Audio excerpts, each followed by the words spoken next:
வாழ்வில் வார்த்தை ஊழியங்கள் வழங்கும் இன்றைக்கான இறை வார்த்தை. நம் ஆண்டவர் இயேசு கிறிஸ்துவின் இணையற்ற நாமத்தில் இந்த காலை வேளையிலே மகிழ்ச்சியோடு உங்களை வாழ்த்துகிறேன். இந்த நாளிலும் கர்த்தர் உங்களை ஆசீர்வதிப்பாராக, கரம் பிடித்து வழிநடத்துவாராக. வேத புத்தகத்தில் இயேசு கிறிஸ்து செய்த பல அற்புதங்களை நாம் பார்க்கின்றோம். அந்த அற்புதங்களை எப்பொழுதெல்லாம் நாம் வாசிக்கிறோமோ, தியானிக்கின்றோமோ, அவைகள் நமக்கு பல ஆவிக்குரிய உண்மைகளை சொல்லிக்கொண்டேதான் இருக்கின்றன. இன்றைக்கு யோவான் 5ஆம் அதிகாரத்தில் ஆரம்ப வசனங்களில் 38 வருஷமாக வியாதியாயிருந்த ஒரு மனுஷனை இயேசு கிறிஸ்து அற்புதமாக சுகமாக்கின நிகழ்வை தியானிக்கலாம். இயேசு அந்த மனிதனை தேடி வருகிறார். அந்த மனிதன் இயேசுவிடம் போகவில்லை. இயேசு கிறிஸ்து சுகமளிப்பவர் என்றும் கூட அவன் அறியாதிருந்தான். தான் சுகமடைய முடியாததற்கான காரணத்தையும் விளக்குகிறார். சுகமாக்கும் தண்ணீரை பற்றியே யோசித்து கொண்டிருந்தாரே ஒழிய இயேசுவின் வருகையை பற்றி யோசிக்கவில்லை. இந்த நிலையில் இயேசு கிறிஸ்துவின் மூலமாக சுகத்தை பெற்றுக்கொள்ளுகின்றார். இந்த அற்புதத்தின் மூலமாக 3 ஆவிக்குரிய உண்மைகளை உங்களோடு பகிர்ந்து கொள்ள விரும்புகிறேன்.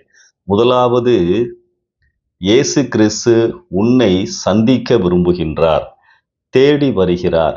நீ எந்த நிலைமையில் இருந்தாலும், யாராக இருந்தாலும், எங்கே இருந்தாலும், எந்த விதமான நம்பிக்கையில் இருந்தாலும் இயேசு உன் அருகிலே வர விரும்புகின்றார்.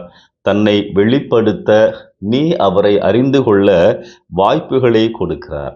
வாய்ப்புகளை பயன்படுத்துவோம்.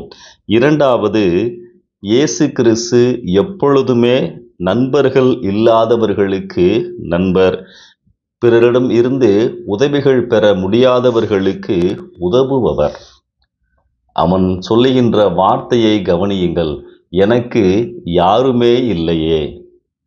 தனியாக 38 வருஷமாக சரியான துணையின்றி, உதவி செய்ய ஆளின்றி இருந்த மனிதனை பார்த்து ஆண்டவர் உனக்கு நான் இருக்கிறேன் என்று உணர்த்துகின்றார். என்ன ஒரு அன்பு! இந்த இயேசு என்னோடு நெருக்கமாய் இருக்கிறாரா? எனக்கு சொந்தமாக இருக்கிறாரா? இதை கேட்கின்ற அன்பான சகோதரனே, சகோதரியே, எனக்கு யாரும் இல்லையே, உதவி எங்கிருந்து வரும் என்று தவிப்போடு இருக்கிறீர்களா? இயேசு சொல்லுகிறார், கவலைப்படாதிருங்கள், உங்களுக்கு நான் இருக்கிறேன். மூன்றாவதாக ஆண்டவர் சொல்லுகின்ற காரியம், இயேசு என் சூழ்நிலைகளை மாற்ற முடிந்தவர். 38 வருட வியாதி ஒரு நொடியில் மறைந்து போனது. ஆம், இயேசுவின் வல்லமைக்கு முன் எதுவும் நிற்க முடியாது. அந்த மனிதனுக்கு விசுவாசம் இல்லாத போதிலும் இயேசு அவனை குணமாக்கினார். இயேசு யார் என்றே அவனுக்கு தெரியாது. தன்னை சுகமாக்கும்படி கூட அவன் இயேசுவிடம் வேண்டிக் கொள்ளவில்லை. ஆனாலும் இயேசுவின் வல்லமை வெளிப்பட்டதென்றால், அவரை அறிந்த நாம் அவரை ஓயாமல் வேண்டிக் கொண்டிருக்கின்ற நம்முடைய மத்தியிலும் கூட அவருடைய அன்பு, அவருடைய வல்லமை அதிகமாய் கிரியை செய்ய முடியும்.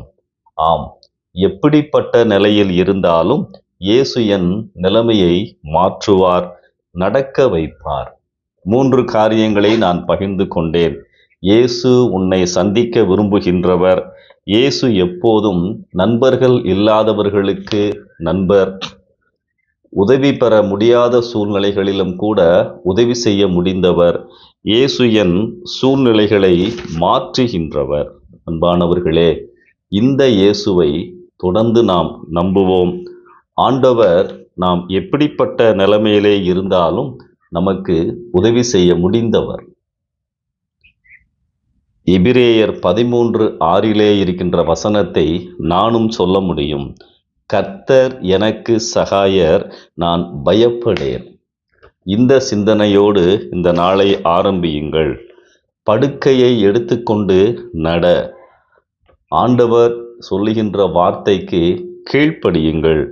சந்திப்பார், உடன் இருப்பார், மாற்றுவார். இந்த சிந்தனையோடு இந்த நாளை ஆரம்பிப்போம். கர்த்தர் உங்களை நடத்துவாராக. ஆமென்.